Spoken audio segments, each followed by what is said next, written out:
Screen visible है सबको? Yes yes ma'am. कल जो करवाया था उसमें किसी को डाउट है? No ma'am. किसी को डाउट नहीं?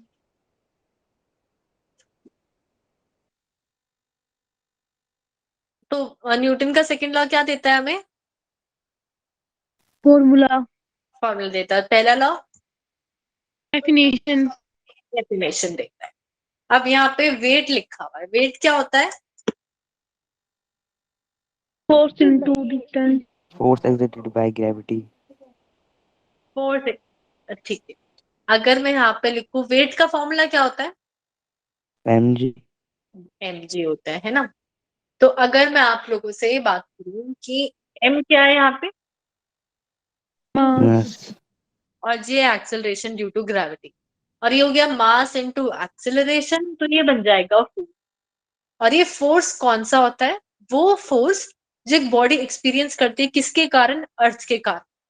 क्योंकि अगर मैं यहाँ पे एक नॉर्मल बॉल भी रखूंगी तो ये बॉल यहाँ पे रुक नहीं सकती। इस बॉल को एक फोर्स मिलेगा, वो अर्थ लगा रही है, जिसके कारण कि वो नीचे गिर जाती है। और कितने एक्सेलरेशन से गिरती है? वो जी होता है। तो हमारे पास वेट क्या होता है? वो फोर्स होता है जो एक बॉडी एक्सपीरियंस करती है ड्यू टू अर्थ।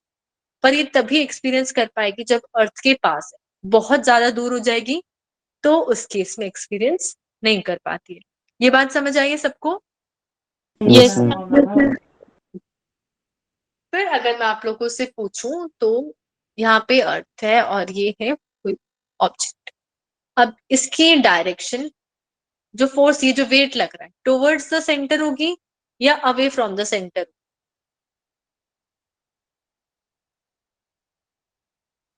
जो फोर्स लगा रही है अर्थ, वो टुवर्ड्स द सेंटर है away from the centre?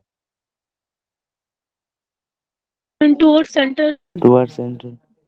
Towards centre है, क्योंकि अर्थ जो है उसे अंदर मतलब नीचे खींचने की कोशिश करती है। और इसी को अगर हम आगे बनाएं तो मतलब ये फोर्स सेंटर तक जा रहा है। तो ये जो वेट होता है कौन सी डायरेक्शन में लगता है? टुवर्ड्स द सेंटर लगता है। हमने यहाँ पे देखा the weight of an object of mass m near the surface of the earth is mg। और डायरेक्टेड का मतलब है यहाँ पे डायरेक्शन कहाँ होती है उसकी? अर्थ के सेंटर की तरफ। ये समझ आया सबको? Yes ma'am. Yes ma'am. अब हमारे पास यहाँ पे कुछ फोर्स की यूनिट्स है। तो सबसे पहले हमारे पास आई थी SI unit Newton, CGS unit डायन। अब आप मेरे को ये बताओ कि अगर मेरे को डायन को लिखना है उन फॉर्म में, तो जैसे किलोग्राम, ग्राम ऐसे लिखते हैं, तो डायन का मतलब क्या होता है?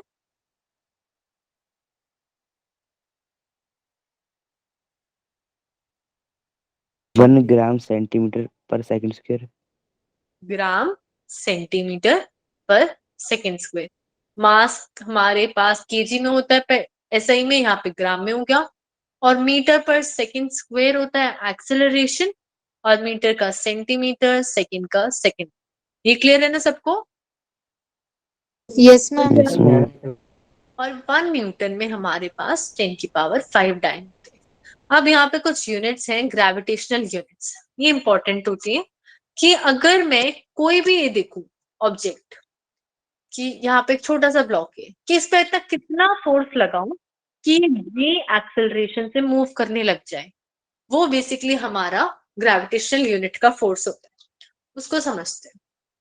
जैसे अगर मेरे पास यहाँ पे मैं नॉर्मली फोर्स लिखूं और मेरे पास कुछ पर्टिकुलर मास है और मैं जा रही हूँ वो जी एक्सेलरेशन से मूव करे, तो इतना फोर्स चाहिए मेरे को, m into G. Yes yes ma'am. Ma'am. अब अगर मैं देखूं तो मास इंटू जी क्या होता है? ग्रेविटी। वेट। वेट तो जाता है हमारे पास कि मास को अगर मैंने जी से मल्टीप्लाई कर दिया तो वेट। अब क्या करते हैं, मास की जगह मान लेते हैं कि मेरे पास 1 kg का मास है और मैं जा रही हूँ उसको जी एक्सेलरेशन से मूव करवाऊं, उसके लिए कितना फोर्स चाहिए? तो हम इसको ये भी तो लिख सकते हैं कि मेरे को 1 kg वेट अगर फोर्स, इतना फोर्स अगर मिल जाए, तो वो जो ऑब्जेक्ट है 1 किलो का, वो कितने एक्सेलरेशन से मूव कर रहा होगा? जी एक्सेलरेशन से। ये बात समझ आई सबको? Yes ma'am. Yes ma'am. कि अगर 1 किलो का मास है, उसका अगर मैं वेट निकालूं वो जो फोर्स बनेगा उतना अगर मैं फोर्स अगर लगा रही हूँ तो उस केस में मेरे को एक्सेलरेशन जी मिल जाए। तो अगर 1 kg वेट लिखा हुआ है कहीं पर तो उसका मतलब वो मास नहीं दे रखा है, वो बोला है, वो डायरेक्ट फोर्स भी नहीं दे रखा है, वो दे रखा है 1 किलो से जो वेट बन रहा है वो वाला फोर्स। ऐसे ही अगर मैं यहाँ पे लिखूं ग्राम की फॉर्म, तो जी की वैसे तो वैल्यू होती है 9.8 मीटर पर सेकेंड स्क्वायर, यहाँ पे क्या हो जाएगी 980 सेंटीमीटर पर सेकंड स्क्वायर। 980 सेंटीमीटर पर मीटर स्क्वायर। इसको समझते हैं। आपको ये पता है कि हमारे पास सेकेंड स्क्वायर आएगा और मीटर की जगह सेंटीमीटर आ जाएगा। पर जैसे 2 kg को हम कितने ग्राम लिखते हैं 1000 ग्राम। 2000 ग्राम। ऐसे 1 मीटर को 100 सेंटीमीटर। और अगर मेरे पास 9.8 मीटर है तो आप डायरेक्ट 9.8 सेंटीमीटर नहीं लिख सकते हो, इसको आपको 100 से मल्टीप्लाई करना पड़ेगा और वो जाएगा 980 सेंटीमीटर पर सेकेंड स्क्वायर। ये समझ आया सबको? Yes ma'am. अब यहाँ पे मैंने 980 वाले से क्यों मल्टीप्लाई किया, क्योंकि जो ग्राम है ये सीजीएस यूनिट में था, तो ताकि यूनिट मिक्स ना हो इसलिए ये वाला भी सीजीएस में रखा है और वो वाला भी सीजीएस। अब इसका मतलब क्या है, 1 ग्राम मास का अगर मैं वेट लूं और उससे जो फोर्स बनेगा, तो इस फोर्स के कारण ये 1 ग्राम वाला मास कितना एक्सेलरेशन से मूव कर रहा है, जी एक्सेलरेशन से। ये समझ आया सबको? Yes ma'am. ऐसे अगर मैं पूछूं कि 2 kg मास है मेरे पास, कितना फोर्स लगाऊं कि उसकी एक्सेलरेशन जी हो जाए,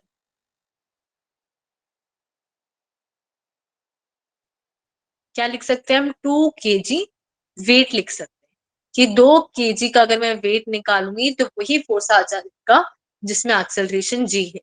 इसमें जिसको डाउट है प्लीज बता दो।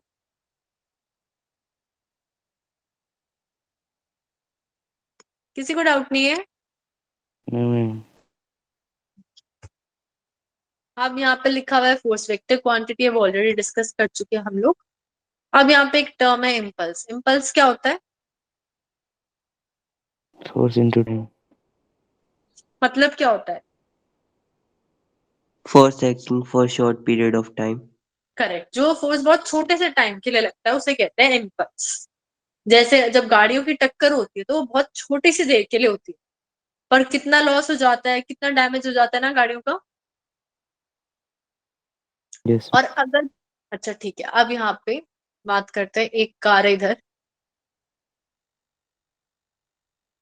और इनकी ना टक्कर हुई, ऐसे हो रही थी और इसमें ना टाइम बहुत ज्यादा लग रहा था, मतलब धीरे धीरे आ रहे थे, जाम में खड़े हुए फिर टक्कर हुई।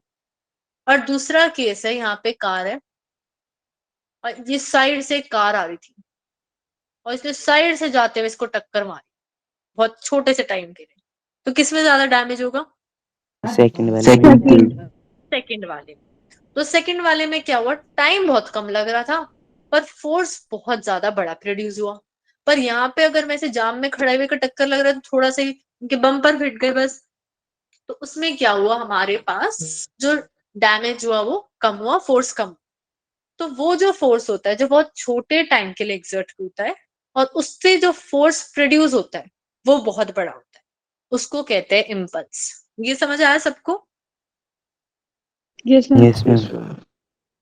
तो हम उसको लिखते हैं force into delta T. Delta का मतलब change in time. Change, delta हो ये हो इन सब का ही मतलब होता है चेंज। तो यहाँ पे जब हम चेंज निकालते हैं तो हम फाइनल वाले में से इनिशियल वाला माइनस करते हैं हमेशा। तो अगर मेरे पास स्टार्टिंग में टाइम था 5 सेकंड और बाद में टाइम हो गया 12 सेकंड, तो कितना हुआ टाइम चेंज? 7। 7 Seven. सेकंड। 12 में से 5 को माइनस किया तो 7 आ गया। अब अगर मैं यहाँ पे देखूं तो मेरे को फोर्स का क्या फॉर्मूला मिला था सेकंड लॉ से, m into में m इंटू ए, और एक और मिला था जो स्टेटमेंट से मिलता है F is equal to dp by dt। F equals to dp by dt। अब dp भी चेंज होता है और डेल्टा भी चेंज होता है, तो इसको लिख देते हैं डेल्टा p बाय डेल्टा अब अगर मैं इसको लेफ्ट साइड ले जाऊं तो ये आ रहा है F into delta T equals to delta P. Yes, ma'am. और ये क्या है? ये तो चेंज इन मोमेंटम है कि final momentum minus initial momentum. और ये term force into delta T क्या था हमारे पास? Impulse. इम्पल्स। तो इससे हमारे पास इम्पल्स का एक और फॉर्मूला आ गया, वो आ गया चेंज इन मोमेंटम। अब इसको दूसरे तरीके से भी समझते हैं कि अगर मैं लिखूं फोर्स होता है मास इंटू एक्सेलरेशन, और हमें पता है v minus u equals to at होता है, तो एक्सेलरेशन कितना आ जाएगा? v minus u by T आ जाएगा एक्सेलरेशन। Yes, ma'am. तो ये वैल्यू यहाँ पे लिखी हुई है। अब इस वैल्यू को अगर इस ए की जगह मैं पुट करूं तो मेरे पास आएगा mass into v minus you upon T. अब क्या करते हैं, इस टी को भी लेफ्ट साइड ले जाते हैं, force into time equals to m v minus m।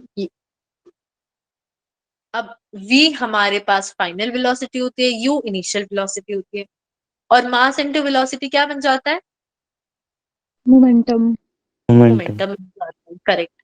तो यहां से हमारे पास आ गया final momentum minus initial momentum. तो यहां से भी हमने सेम चीज को प्रूव करा और दूसरे मेथड से भी प्रूव कर लिया। ये समझ आया सबको formula? Yes, ma'am. Yes, ma'am. अब यहाँ ग्राफ को देखते हैं। तो इस ग्राफ में हमारे पास पहले टाइम t1 था, फिर टाइम t2, और मान लेते हैं कि इनके बीच में टाइम जो है वो बहुत छोटे अमाउंट से चेंज हो रहा है, जैसे 0.1 या 0.01 सेकेंड, बहुत छोटा अमाउंट है।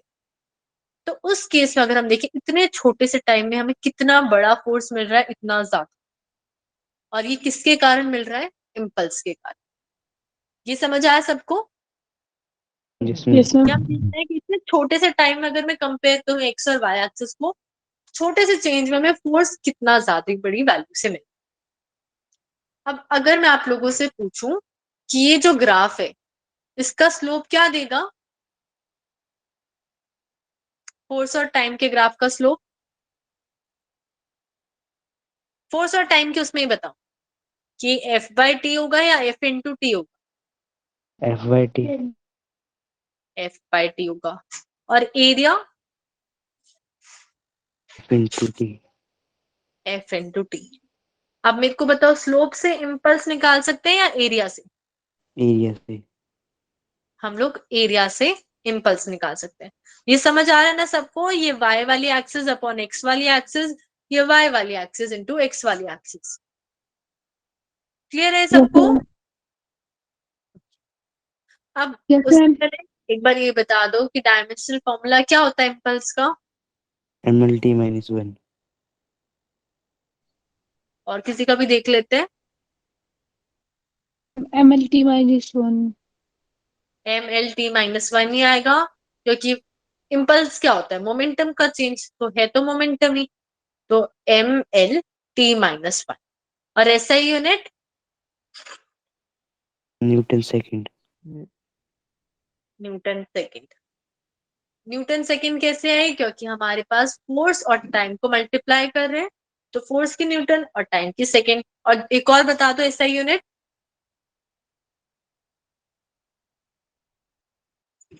एक और बता दो ऐसा One यूनिट। second. क्या बोला साहिल? Second.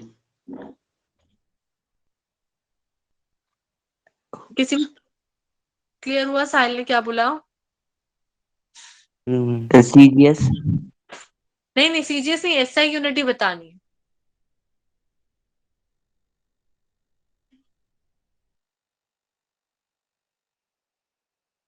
ये नहीं लिख सकते? किलोग्राम मीटर पर सेकंड। If you can. तो हमारे पास दो एसआई यूनिट्स आ गए, न्यूटन सेकंड या फिर केजी, किलोग्राम मीटर पर सेकंड, दोनों ही इम्पल्स के यूनिट्स। अब अगर मैं यहाँ पे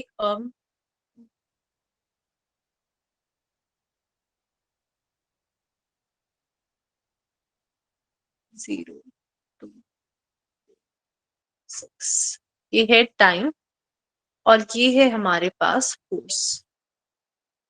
और इस पर्टिकुलर पॉइंट पे वैल्यू है फोर्स की 10। अब आपको बताना है impulse when time changes from 2 to 6 seconds. तो इम्पल्स निकालने के लिए एरिया निकालना पड़ेगा यहाँ पे। Yes, ma'am. ट्राइंगल का एरिया क्या होता है?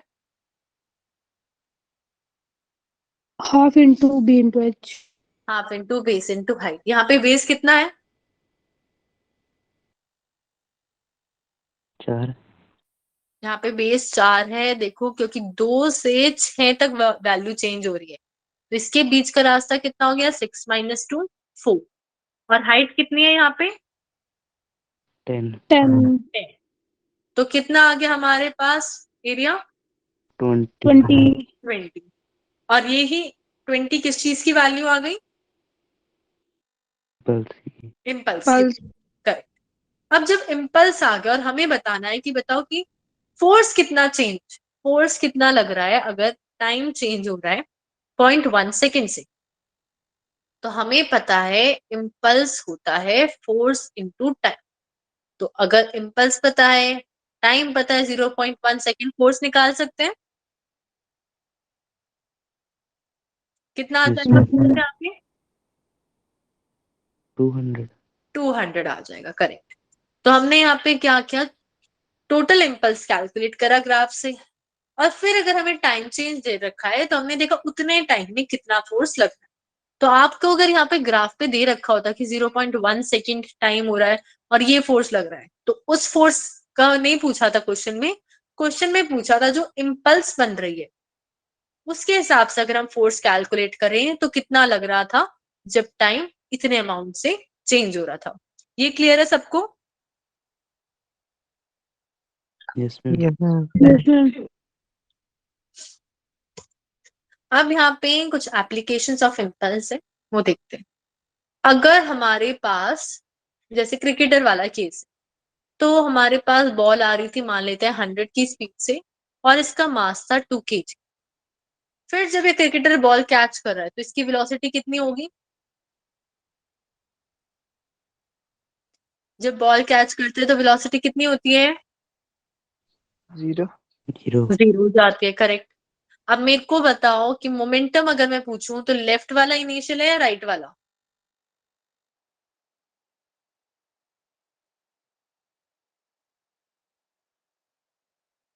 कि Right. ये वाला इनिशियल है या ये वाला? बॉल को पहले कैच करते हैं या पहले बॉल आती है? Left one.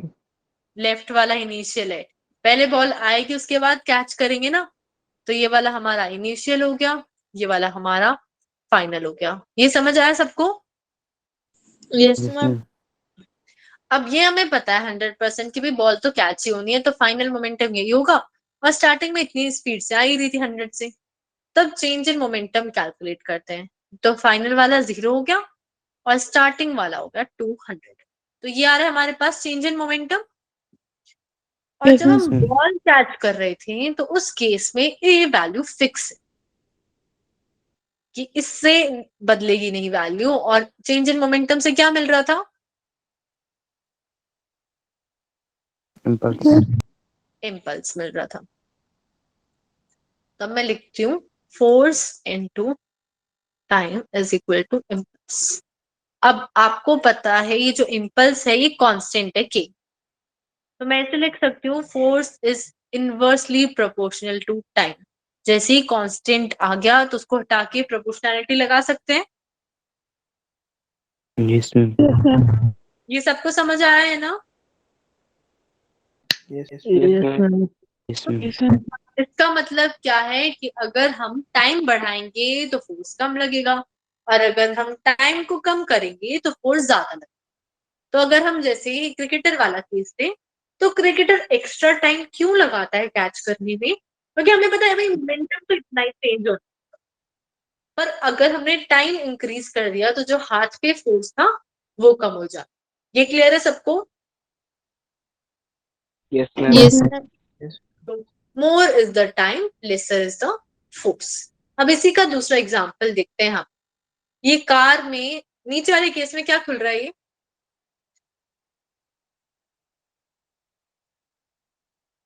ये क्या है?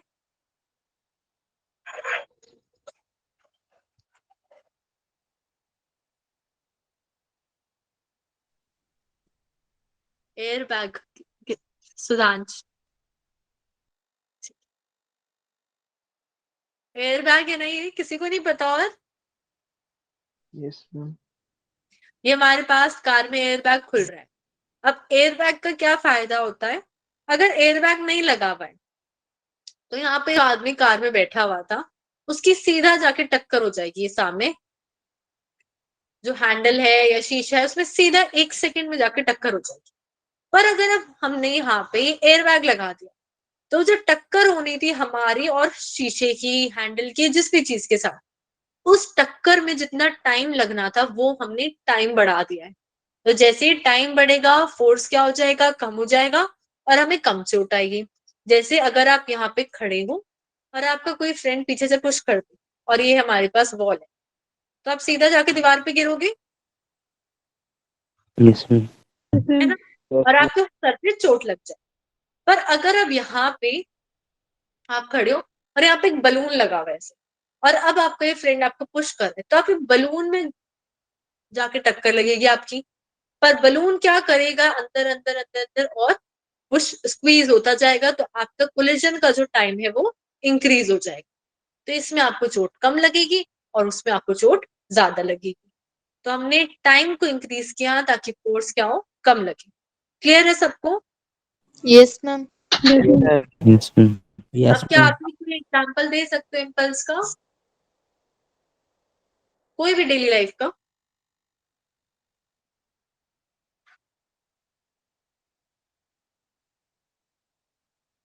कोई भी देना चाहता है एग्जाम्पल?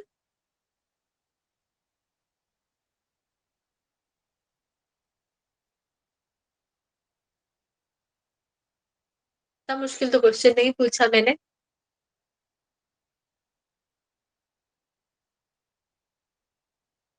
कोई भी एग्जाम्पल जिसमें हम टाइम बढ़ा रहे हैं ताकि फोर्स कम लगे हमारे ऊपर।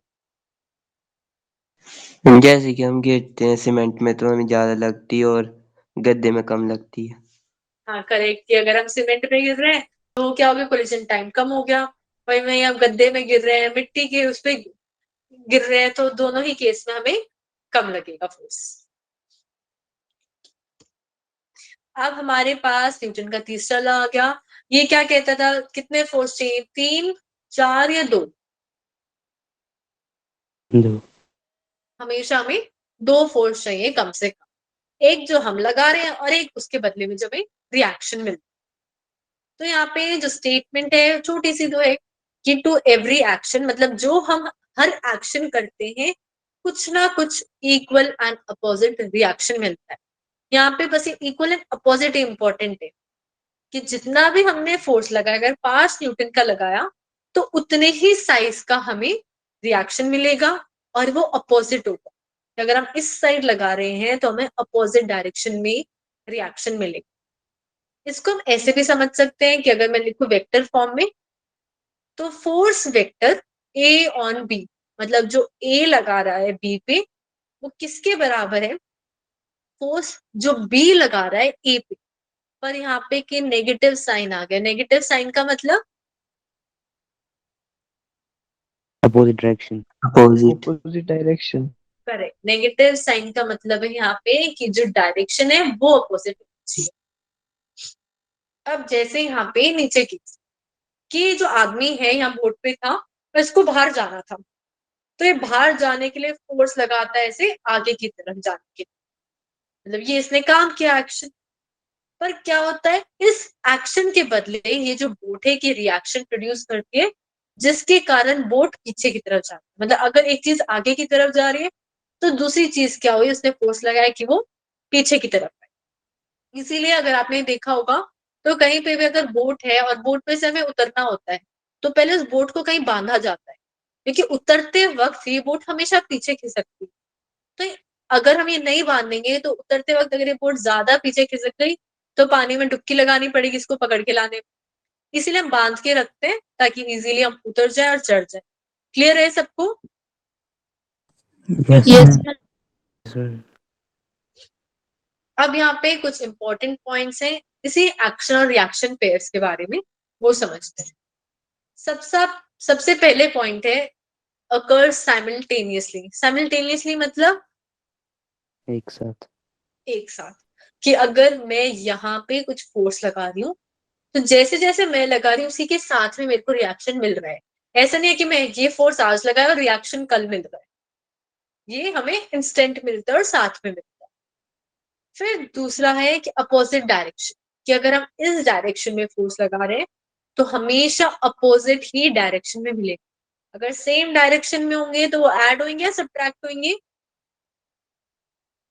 ऐड हो जाएंगे। फिर थर्ड है हमारे पास act along the same line. तो लाइन होती है ऐसे, तो अगर इस लाइन पे हम कहीं पे भी फोर्स लगाए, यहाँ पे लगा रहे हैं, यहाँ पे लगा रहे हैं, यहाँ पे लगा रहे हैं, कहीं पर हमें इसी लाइन पे रिएक्शन मिलेगा। अब उससे मतलब नहीं है कि बिल्कुल यहाँ पे मिल रहा है, यहाँ पे मिल रहा है, यहाँ पे मिल रहा है, पर लाइन सेम ही रहेगी। ये बात समझ आई है सबको? Yes, ma'am. यस ऐसे नहीं है कि हम यहाँ पे फोर्स लगा रहे हैं और हमें रिएक्शन ऊपर मिल रहा है, नहीं। हम अगर इधर फोर्स लगा रहे हैं तो हम इस लाइन को प्रोड्यूस कर सकते हैं ऐसे सीधा, और इसी लाइन पे रिएक्शन मिलेगा। फिर लास्ट है, सॉरी फोर्थ है हमारे पास डिफरेंट ऑब्जेक्ट्स। जैसे यहाँ पे बॉल है, ये बॉल इस बॉक्स पे फोर्स लगा रही है, पर ये बॉक्स इस बॉल पे लगा रहा है। तो दोनों सेम चीजों पे नहीं लगा रहे हैं, अलग अलग चीजों पे लगा रहे हैं। और ये भी जरूरी नहीं है कि बॉल बॉक्स पे लगा रही है तो ये बॉक्स बॉल पे ही लगाए, ये भी नेसेसरी नहीं। फिर नेक्स्ट पॉइंट है equal magnitude and same nature. तो जो दोनों का अमाउंट है कि अगर 10 न्यूटन लगाया है तो 10 ही लगेगा और सेम टाइप का फोर्स लगेगा। ऐसा नहीं है कि हम ग्रेविटेशन लगा रहे हैं और बदले में हमें न्यूक्लियर फोर्स मिल रहा है। जो हम जिस टाइप का फोर्स लगा रहे हैं उसी टाइप का हमें रिएक्शन मिलता है। इन पांचों पॉइंट्स पे किसी को डाउट है? तो यहाँ पे एक वॉल है और आप इसको यहाँ से पुश कर, और आपने फोर्स लगाया 7 न्यूटन, तो आपको कितना रिएक्शन देगी? -7। -7। कौन दे रहा है? -7 रिएक्शन कौन दे रहा है यहाँ पे? जिसने तरफ फोर्स लगाई थी। हमने ये जो बॉल के ऊपर फोर्स लगाया था वही बॉल हमें रिएक्शन। अब यहाँ पे एक और फ्रेंड आ गया आपका, वो भी इसे पुश कर रहा है 5 न्यूटन के साथ। अब कितना रिएक्शन मिलेगा?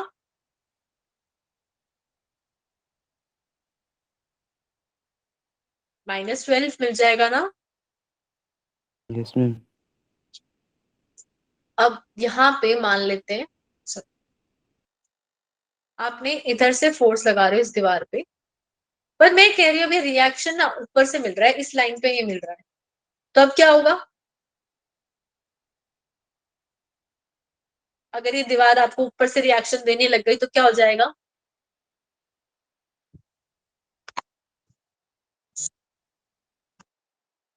कहाँ गए सब लोग? दोबारा एक्सप्लेन करना। मैं बोल रही हूँ कि यहाँ पे दीवार है, आप नीचे से फोर्स लगा रहे थे इधर से। अब मैं कह रही हूँ भाई ये पॉइंट गलत है, थर्ड वाला, ये इस लाइन पे फोर्स रिएक्शन नहीं दे रही है, ऊपर से रिएक्शन दे रही है, तो क्या होगा उस केस में?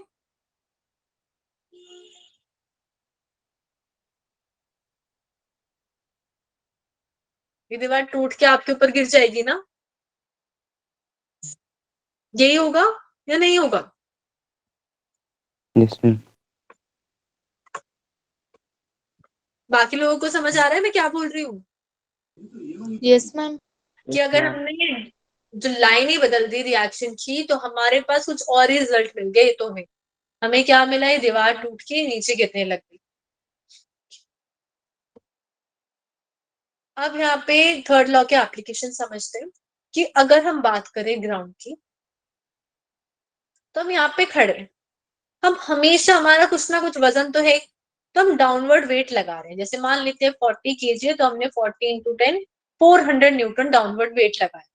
अब जब इतना हम लोग फोर्स लगा रहे हैं तो ये अर्थ पे हम खड़े कैसे हो पा रहे हैं? इसके हिसाब से तो ये अर्थ नीचे की तरफ दब जानी चाहिए, पर ऐसा तो नहीं होता।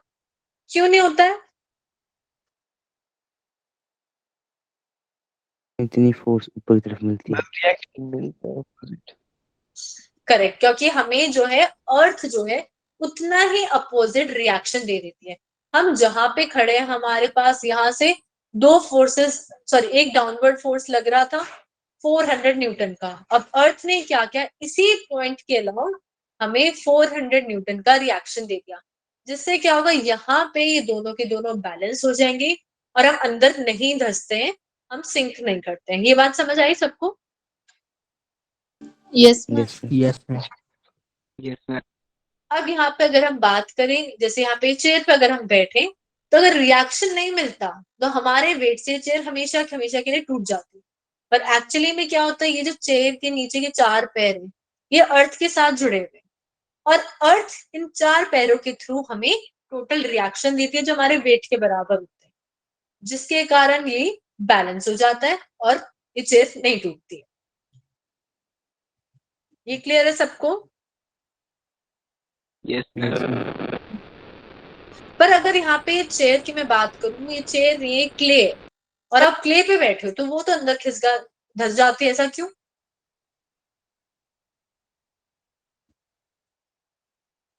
वो तो अंदर धस जाती है।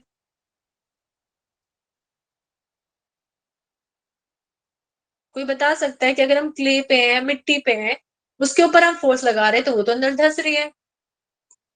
मैं क्योंकि उतना ही फोर्स हमें नहीं मिलता। उतना ही फोर्स, एक तो एक लिमिट होती है ऑब्जेक्ट की कि इतनी लिमिट तक वो एग्जर्ट कर सकती है उल्टा फोर्स। दूसरा यहाँ पे क्या चीज है उस पर भी डिपेंड कर रहा है। जैसे इतना जितना हमने फोर्स लगाया ये रिएक्शन भी देगी तो भी क्ले उसे झेल नहीं पाएगी, वो टूटती जाएगी। क्लियर है सबको? Yes, Yes, ma'am. Yes ma'am. पर Yes, जैसे ही ma'am. हम यहाँ पे पहुंच जाएंगे क्ले को पार करके अर्थ पे, तो उस केस में जितना हम फोर्स लगा रहे हैं उतना तो हमें इजीली अर्थ रिएक्शन दे पाती है और वो बैलेंस हो जाता है। पर इस क्ले के केस में वो रिएक्शन देने की भी कोशिश करे तो इतना नहीं दे पाती है जिससे वो बैलेंस कर पाए। तो हमने 3 लॉ पढ़ लिए न्यूटन के। सबसे पहला लॉ हमें फोर्स की डेफिनेशन देता है और स्टेटमेंट देता है। तो अगर इसकी मदद से मैं आपसे पूछूं फोर्स की डेफिनेशन क्या है तो क्या बोलोगे?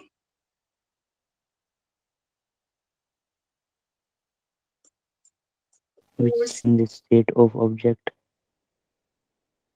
क्या बोल रहे हो Saurabh? Which change the state of object. Change of state of object force होता है।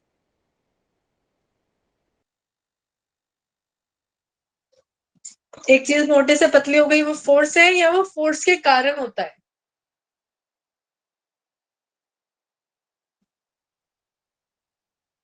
फोर्स एक ऐसी चीज है जिसके कारण हम किसी ऑब्जेक्ट की स्टेट चेंज कर सकते हैं, पर वो स्टेट चेंज के बराबर नहीं होती है। ये बात क्लियर है? Yes, ma'am. Yes ma'am. ये स्टेट चेंज उसका इफेक्ट है, स्टेट चेंज फोर्स को नहीं कहते, उसका रिजल्ट है। अब सेकेंड लॉ हमें यहाँ पे फॉर्मूला देता था, क्या फॉर्मूला आता था सेकेंड लॉ से? F is equal to ma. F equals to ma, और एक और फॉर्मूला था dp by dt. F is equal to dp by dt. F equals to dp by dt। फिर हमारे पास थर्ड लॉ आया था जो कहता था कि जो फोर्सेस हैं वो पेयर में होते हैं हमेशा। 2 फोर्स होंगे हमेशा, कभी भी इकलौता फोर्स अकेला नहीं हो सकता। अब ये जो 3 लॉ हैं उनमें से एक लॉ है जो बिल्कुल मेन है, वो कौन सा है? Second law. सेकंड लो। Second. इसको क्यों बोलते हैं मेन लॉ? इसकी हेल्प से हम बाकी दोनों लोगों को एक्सप्लेन कर मैम सकते हैं। फर्स्ट और थर्ड को एक्सप्लेन कर सकते हैं। करेक्ट, क्योंकि हम सेकेंड लॉ की मदद से फर्स्ट और थर्ड लॉ को एक्सप्लेन कर सकते हैं। एक बार वो भी देखते हैं। तो हमारे पास है force external equals to change of momentum with time. अब अगर मैं यहाँ पे एक्सटर्नल फोर्स को ही 0 कर दूं तो change of momentum with time 0 हो जाएगा। Yes, ma'am. Yes ma'am. इससे मैं क्या लिख सकती हूँ? P is equal to constant. P equals to constant, ठीक है, ये भी लिख सकते हैं। और मोमेंटम कांस्टेंट हो गया तो मतलब मास इनटू वेलोसिटी कांस्टेंट है, यही मतलब है। Yes, ma'am. अब मास Yes, तो ma'am. मोस्टली केस में कांस्टेंट ही होता है, वो थोड़ी बदलता है मोस्टली केसेस में। क्या बदल रहे हैं यहाँ पे? वेलोसिटी बदल रही थी, तो इसका मतलब तो वेलोसिटी भी कांस्टेंट हो गई ना, यस मैम। कि अगर मास तो हम मान रहे थे कि भाई मास तो बदल ही नहीं रहा है, और अब यहाँ पे मैंने वेलोसिटी भी कांस्टेंट रख दी, तो इससे हमें पता चला कि जो वेलोसिटी है वो तो टाइम के साथ नहीं बदल रही है, कि अगर कोई ऑब्जेक्ट जीरो वेलोसिटी पे था, मतलब रेस्ट पे था, तो बाद में भी जीरो पे ही है, और कुछ पर्टिकुलर स्पीड से मूव कर रहा था तो बाद में भी उसी स्पीड से मूव कर रहा है, वो चेंज नहीं हुई। और ये कब वैलिड होता है? जब एक्सटर्नल फोर्स क्या हो? जीरो हो। ये क्लियर है सबको? Yes ma'am. Yes ma'am. अब ऐसे ही थर्ड लॉ समझते हैं। तो थर्ड लॉ के लिए हमारे पास फिर से लिखते हैं कि अगर मैं दो ऑब्जेक्ट लूं ए और बी, और अब मैं आपको बोलूं कि ए जो है वो बी पे कुछ फोर्स लगा रहा है, अब उससे किसका मोमेंटम चेंज होगा, ए का या बी का? ए बी पे फोर्स लगा रहा है, उससे किसका मोमेंटम चेंज होगा, ए वाले का बी वाले का? बी का। बी वाले का। अब अगर बी ए पे लगा रहा है तो ठीक है। ए वाले का।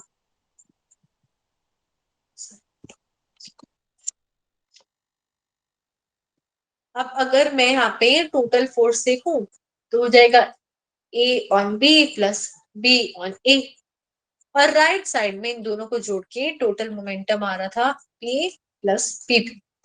अब मैं कह रही हूँ इस ए और बी के अलावा और कोई फोर्स ही नहीं एक्सर्ट कर रहा, मतलब टोटल फोर्स सिस्टम का एक्सटर्नली जीरो है, ये केस है। तो जब एक्सटर्नल फोर्स जीरो होता है तो चेंज ऑफ मोमेंटम जीरो होना चाहिए, यस मैम। और यहाँ पे तो चेंज ऑफ मोमेंटम ये सारा है, मतलब इस पूरे की वैल्यू जीरो है, इस पूरे की वैल्यू जीरो मतलब इसकी भी वैल्यू जीरो। जैसे ही इसकी वैल्यू जीरो आई हम ये लिख सकते हैं F A B equals to minus F B A, मतलब वो फोर्स जो ए बी पे लगा रहा था वो बी ए पे लगाने के बराबर है, बस अपोजिट डायरेक्शन में। इसमें किसी को डाउट है? No, ma'am. अब यहाँ पे कुछ लेट्स डिस्कस के क्वेश्चंस हैं।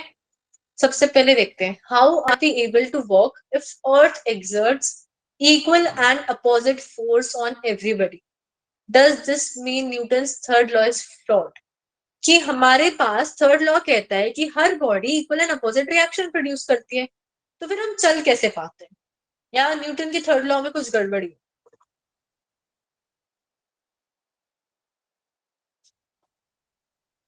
सोचो।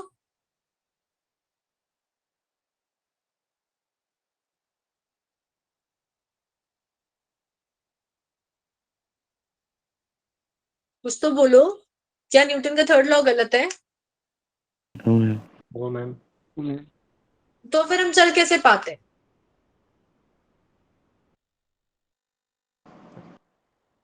हमारा मास कम है, अर्थ का मास ज्यादा था।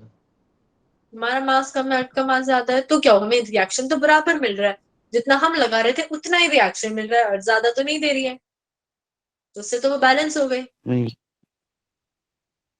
मैं जो फोर्स एक्शन और रिएक्शन होता है वो डिफरेंट बॉडीज पे एक्ट करता है, एक्शन रिएक्शन जो होता है वो डिफरेंट बॉडीज पे एक्ट करता अच्छा।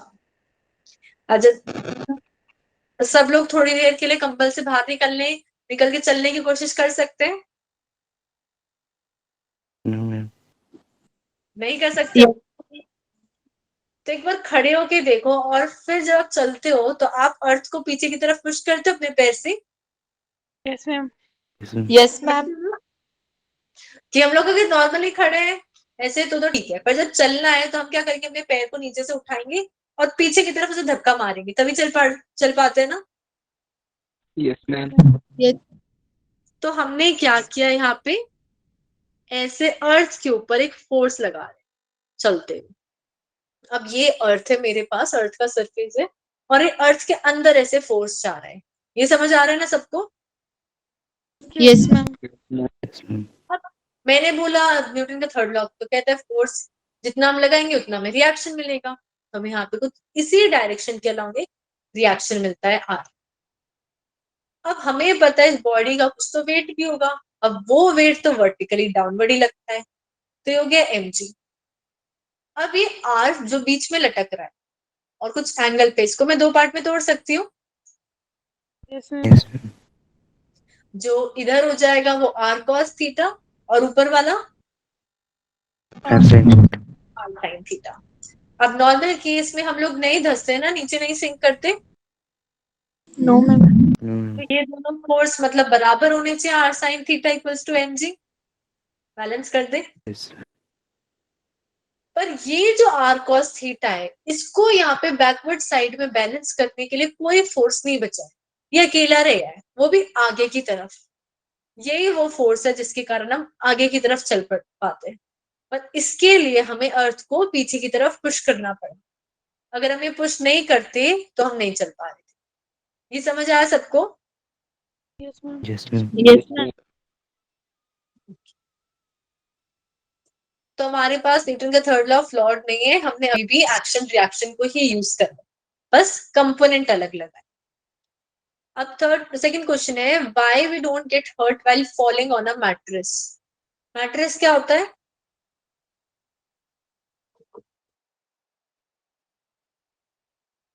मैट्रेस क्या होता है?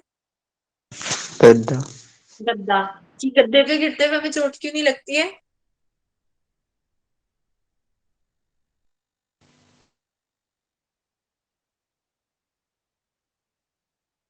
सबने कूदा है बेड पे? Yes, ma'am. Yes, Yes, ma'am. ma'am. तो बेड पे कूदते हुए चोट क्यों लगती है? मैम क्योंकि जितना हम फोर्स लगाते हैं उतना हमें अपोजिट फोर्स नहीं मिलता। उतना अपोजिट फोर्स नहीं मिलता, That's यही soft है. रीजन। जो गद्दा होता है उसमें भी तो टाइम इंक्रीज हो जाता है ना, कि हम गद्दे पे अगर गिरने की कोशिश करेंगे तो हम यहाँ से फोर्स लगा रहे हैं, गद्दा अंदर की तरफ जाता जाएगा। अगर बहुत हार्ड गद्दा है या फिर गद्दा नहीं, हम डायरेक्टली बेड पे है बिना गद्दे के, तो उस केस में क्या होगा, हम गिर रहे हैं और कोलिजन का टाइम बिल्कुल 0 हो गया, हमें एकदम से चोट लग जाएगी। पर जैसे ही गद्दा लगा है वो गद्दा अंदर थोड़ा सा खिसक जाता है, उससे टाइम इंक्रीज हो जाता है और फोर्स क्या लगता है, कम। ज्यादा है कम? कम. कम। कम. क्लियर है सबको?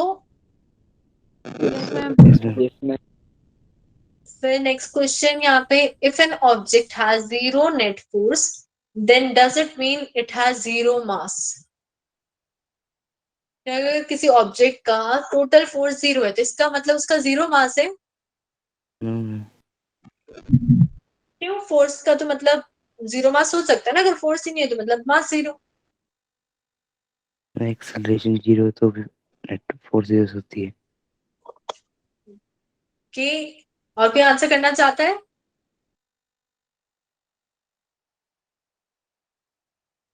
हमारे पास फोर्स का फॉर्मूला होता है मास इनटू एक्सेलरेशन। अब हमारे पास अगर फोर्स 0 है तो या तो मास 0 है या एक्सेलरेशन 0 है। क्या किसी ऑब्जेक्ट का, मैटर का मास 0 हो सकता है? No, ma'am. No, ma'am. पर हमें ये पता है कि फोर्स 0 है, तो इसका मतलब एक्सेलरेशन ही 0 है, मास 0 नहीं है। ये क्लियर है सबको? Yes, ma'am. अब यहाँ पे है, flight of a bird bye pushing the air downward with the help of its wing is an example of which law of Newton. कि जो बर्ड उड़ पा रही थी हवा को नीचे पुश करके अपने पंखों से, वो कौन से लॉ एक्सप्लेन करता है न्यूटन का? फर्स्ट, सेकंड या third? Third. Third. Third law explain करता है। और कैसे होता है यहाँ पे? अगर यहाँ पे एक बर्ड है तो ये डाउनवर्ड वेट फोर्स लगाती है Yes, ma'am. है ना, नीचे की तरफ फोर्स लगाती है, और उतना ही उसे अपवर्ड रिएक्शन मिलता है। Yes, ma'am. Yes, ma'am. अब ये यहाँ पे दोनों अलग अलग उस पे हैं, डायरेक्शंस में हैं। अगर मैं इसका रिजल्टेंट बनाऊं तो कौन से लॉ से बना सकती हूँ? दो वेक्टर है ऐसे, तो कौन से लॉ से रिजल्टेंट बना सकते हैं? Triangle law. ट्राइंगल लॉ से या पैरेललोग्राम लॉ से?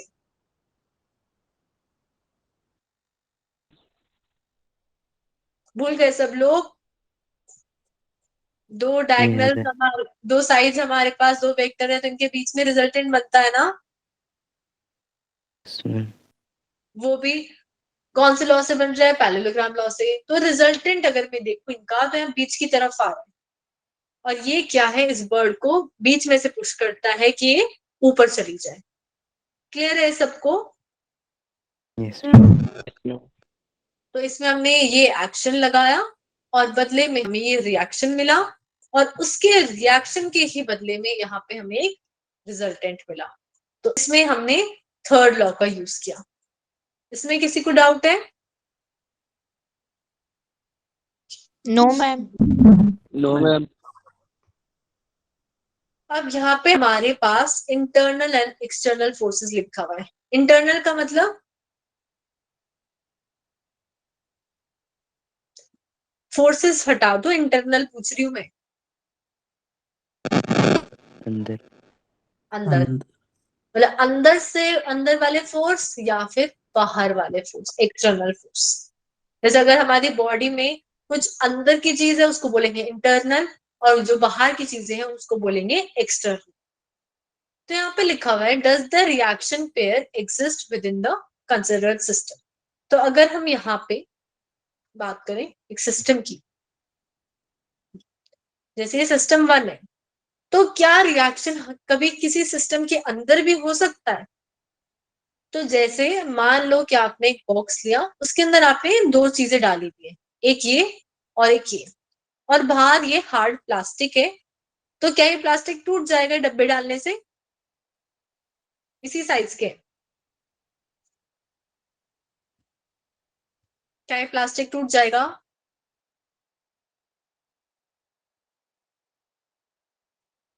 मैं पूछ रही, प्लास्टिक के डब्बे में आपने दो चीजें डाल दी, वो प्लास्टिक का डब्बा टूट जाएगा क्या? No ma'am. वो नहीं टूटेगा। अब यहाँ पे जो दो डब्बे थे, अगर इस सिस्टम के अंदर ही बात करूं, तो भाई ऑरेंज वाला ब्लू वाले पे फोर्स लगा रहा है कुछ N2, ऐसे ही ब्लू वाला ऑरेंज पे फोर्स लगा रहा है। तो ये जो रिएक्शन बन रहा है ये सिस्टम के अंदर ही बन रहा है। जो फोर्स एक्शन लगा रहे हैं वो भी अंदर है, और जो रिएक्शन मिल रहा है वो भी अंदर ही मिल रहा है। तो ये एग्जाम्पल हो गया हमारा इंटरनल फोर्स का। ये समझ आया सबको? यस। इसमें हमने बॉक्स को सिस्टम माना था, उस बॉक्स के अंदर हमने देखा क्या हो रहा है।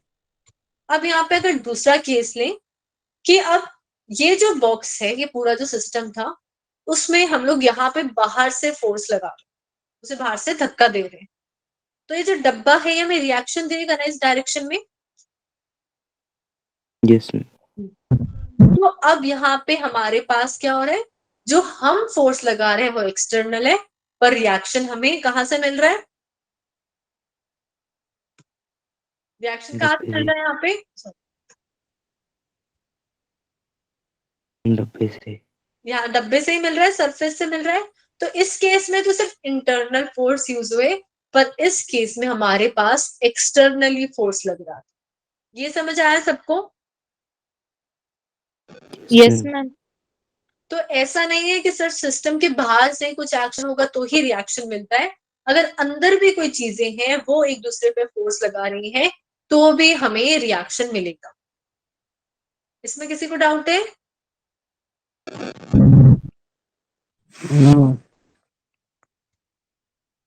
अब यहाँ पे हमारे पास फ्री बॉडी डायग्राम्स आते हैं। तो फ्री बॉडी डायग्राम्स में हम लोग को क्या करना होता है, हमें बेसिकली बॉडी जैसे कोई भी सिस्टम है, कोई भी कुछ चीजें दे रखी होंगी, हमें बताना होगा कि इसके ऊपर कौन कौन से टोटल फोर्स लग रहे हैं, और उनको डायरेक्शन के हिसाब से बनाना, कि कोई हो सकता है नीचे लग रहा हो, कोई ऊपर लग रहा हो, कोई लेफ्ट लग रहा है, कोई राइट लग रहा है। तो उसके लिए हम लोग क्या करते हैं, हम कंसिडर करते हैं इस बॉडी को आइसोलेटेड। आइसोलेटेड का मतलब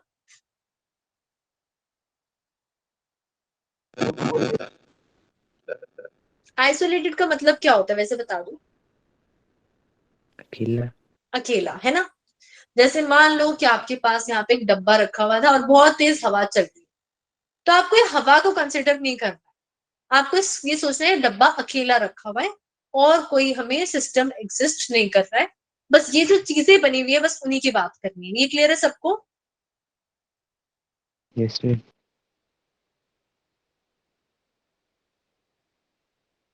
ऐसे ही अगर मैं यहाँ पे देखूं तो मेरे पास ये दो मासेस हैं, एक है ए और एक है बी। तो ये डाउनवर्ड कुछ ना कुछ फोर्स लगाएंगे और इनको अपवर्ड क्या मिलता है फिर? Reaction. रिएक्शन मिलता है। तो जब भी हमें फ्री बॉडी डायग्राम बनाना है तो सबसे पहले हमें अज्यूम करना है कि जो चीजें यहाँ पे बनी हुई है बस वही है, उसके अलावा और कुछ एक्ट नहीं करना। फिर हमें उसके ऊपर सारे फोर्सेस बनाने होते हैं, और जब हम फोर्सेस बनाते हैं तो हमें यहाँ पे एक्सिस कंसिडर करनी होती है कि हम एक्स और वाई कहाँ पे ले रहे हैं। अब अगर जैसे मैं बात करूं इंक्लाइंड सरफेस की, तो मैंने यहाँ पे जैसे पहले एरोप्लेन वाला क्वेश्चन था या इंक्लाइंड सरफेस वाला क्वेश्चन था, तो मैं एक्सिस को शिफ्ट कर सकती हूँ कि एक्स वाई यहाँ पर है या जो नॉर्मल डायरेक्शन में वो वाली है, अपने हिसाब से हम चेंज कर सकते हैं। ये क्लियर है सबको? Yes, ma'am. ma'am. Yes, ma'am. जिस डायरेक्शन में ज्यादा फोर्स है कि भाई उससे कैलकुलेशन हमारी आसान होगी, हम उस डायरेक्शन में अपने एक्सिस बना लेंगे ताकि हमारा जो कैलकुलेशन है वो इजी हो जाए। अब जैसे यहाँ पे ए और बी ये दोनों मास मिलके कुछ डाउनवर्ड वेट लगा रहे हैं, एन बी ए या एन ए बी, ठीक है। और ये हमारे पास किससे बन रहा है? इनके मासेस से और जी को मल्टीप्लाई करके, और इन दोनों के बदले हमें कुछ ना कुछ एक नॉर्मल रिएक्शन मिल रहा है। अब ये अलग अलग चीजें हो क्या रहा है हमारे पास, इसको अच्छे से समझते हैं। हमारे पास यहाँ पे अगर पहले की सिंगल बॉडी होती बस ये बी मास की, और ये यहाँ पे ऐसे ग्राउंड के ऊपर अर्थ के ऊपर रखी हुई है, तो ये डाउनवर्ड वेट लगा रही है और हमें कुछ रिएक्शन मिल रहा है, यही होता। Yes, ma'am. अब यहाँ पे हमारे पास एक और बॉडी आ गई है उसके ऊपर ए, तो जो हमें रिएक्शन मिल रहा है वो इन दोनों के लिए मिल रहा है, पर उसके अलावा ये ए भी तो कुछ बी पे फोर्स लगा रहा होगा, लगा रहा होगा या नहीं लगा रहा होगा? लगा रहा हूँ। है ना कि ए इसके ऊपर रखा हुआ है तो ये भी कुछ फोर्स लगा रहा होगा, और फिर इसके लिए भी हमें कुछ रिएक्शन मिल रहा होगा। तो मैं जितनी भी पॉसिबिलिटीज है इस सिस्टम के लिए जो यहाँ पे चीजें बनी हुई वो सारी लेके चलना है, फिर ही हम बना पाते हैं फ्री बॉडी डायग्राम। जैसे अगर हम बात करें यहाँ पे दो मासेस हैं, एक स्मॉल एम और एक कैपिटल एम, और दोनों हमारे पास ये ए और बी ब्लॉक के मासेस। तो अगर सिर्फ ये स्मॉल एम मास है मेरे पास, तो उस केस में ये डाउनवर्ड वेट लगा रहा है mg। उस टाइम पे हम इस बी को छुपा सकते हैं कि भाई चलो ठीक है, यहाँ पे अभी बी का हम लोग वेट कंसिडर नहीं करेंगे, एक एक करके कर सकते हैं। तो अब ये ए ने डाउनवर्ड वेट लगाया mg, पर इसको बदले में कुछ रिएक्शन मिलेगा जो और तेरी नॉर्मल रिएक्शन है। तो ये हमने देखा कि इस लाइन पे जो वाई एक्सिस है इस पे सिर्फ यही दो फोर्सेस लगे। फिर हम एक्स एक्सिस की बात करते हैं, ये वाली एक्सिस की। अब इस पे देखते हैं क्या क्या फोर्स लग। तो एक तो ए पे ये फोर्स एफ लग रहा है लेफ्ट साइड से, और दूसरा फोर्स अभी बी के साथ रखा हुआ है तो बी भी कुछ ना कुछ फोर्स लगा रही होगी ए पे। ये क्लियर है सबको? Yes, ma'am. सिमिलरली अब हम बात करते हैं, तो हमारे पास फर्स्ट बॉडी हो गई, तो उसके लिए हमारे पास ये सारे फोर्सेस बन गए कि ए जो ब्लॉक था downward weight mg, normal reaction L, ये फोर्स हम बाहर से लगा रहे थे, और ये जो साइड वाला ब्लॉक है वो लगा। अब हम बात करते हैं दूसरे ब्लॉक की। तो दूसरे ब्लॉक को अगर हम देखें तो वो उसका मास कैपिटल एम है, तो वो mg नीचे की तरफ लगा रहा है और उसको कुछ और अलग रिएक्शन n डैश मिल रहा है वो ऊपर की तरफ। अब इसके अलावा और कौन सा फोर्स एक्ट कर रहा है इसके ऊपर?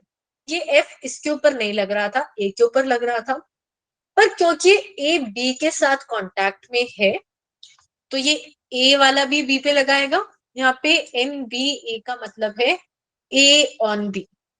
ये क्लियर है सबको? Yes, ma'am. तो हमारे पास ये दोनों फोर्सेस आ गए। तो अब अगर हम टोटल देखें तो हमारे पास एक सिस्टम यहाँ पे A, दूसरा B, इसका डाउनवर्ड वेट mg, इसने इधर से लगाया फोर्स NAB और इधर से एक NB, ये दोनों फोर्स हो गए। दोनों का अलग अलग वेट है और उसी के हिसाब से अलग अलग हमें रिएक्शन मिलता है। अब इधर से इसको एक्स्ट्रा धक्का मिल रहा था तो ये एफ हो गया बस यहाँ। क्लियर है सबको ये कैसे बनाना है फ्री बॉडी डायग्राम इसका? Yes ma'am. Yes ma'am. इसके आगे हम लोग नेक्स्ट क्लास में कंटिन्यू करेंगे, क्योंकि एक बार मैं फिर से भी करवा दूंगी फ्री बॉडी डायग्राम, काफी लोग छोड़ते जा रहे हैं, मिस हो जाएगा, इंपॉर्टेंट है, वरना ये चैप्टर बिल्कुल नहीं समझ आएगा अगर फ्री बॉडी डायग्राम समझ नहीं आ रहे। यहाँ तक किसी को डाउट है तो वो पूछ सकता है।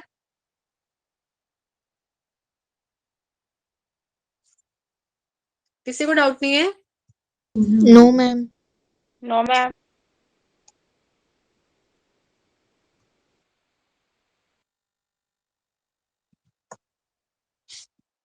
Thank you then everyone. Good night. Good night, ma'am. Bye, ma'am. Bye bye. Bye, ma'am. Bye bye. Chapter इतना ही है सौरभ? नहीं, बहुत बड़ा चैप्टर है, पर ये बेसिक है, अगर ये नहीं समझ आया तो कुछ भी नहीं समझ आएगा आगे कि डायग्राम कैसे बनाने हैं।